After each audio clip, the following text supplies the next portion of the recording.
બપોર પછી હું અને હેતરાજ આજે તો વરસાદ નહોતો એટલે થયું કે ધાબા ઉપર આંટો મારવા જાવી, તો હું ને હેતરાજ ધાબા ઉપર આંટો મારવા ગયા તો મસ્ત મજાનો ઠંડો પવન આવતો હતો અને પવન વધારે હતો તો ખાટલો પણ પડી ગયો હતો.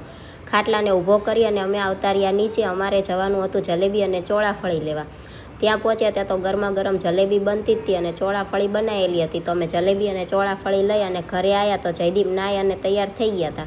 તો અમે બધાય જલેબી અને ચોળાફળીનો નાસ્તો કરવા બેસી ગયા. પણ આ જલેબી હતી એ થોડીક કડક હતી તો જયદીપને થોડીક ઓછી ભાઈ. પછી તો મારે જયદીપનું ટિફિન બનાવવાનું હતું એટલે મેં કોબીનું શાક વઘારી નાખ્યું અને રોટલી બનાવી નાખી. શાક રોટલી ઠરે ત્યાં સુધી હું બેસી ગઈ હેતરાજ જોડે રમવા. થોડીક વાર હેતરાજ જોડે રમી ત્યાં તો શાક રોટલી ઠરી ગયું એટલે મેં જયદીપનું ટિફિન પેક કરી દીધું અને બેગ રેડી કરી દીધી. જયદીપ ઓફિસે જતા રહ્યા એટલે મારે અને હેતરાજને જમવાનું બાકી હતું, પણ અમે જલેબી અને ચોળાફળી ખાધું હતું એટલે બહુ ભૂખ નહોતી એટલે ચા બનાવી અને નાસ્તો કરી લીધો. ચા નાસ્તો કરી અને વાસણ ધોઈને હું નવરી થઈ જાય એટલે મારે તો બેસવાનું હતું મશીને. 2-3 દિવસથી જે બ્લાઉઝનું કટિંગ કરી અને મૂક્યું હતું એ આજે સીવીને પૂરું કરવાનું હતું તો હું મશીને બેસી ગઈ સીવવા.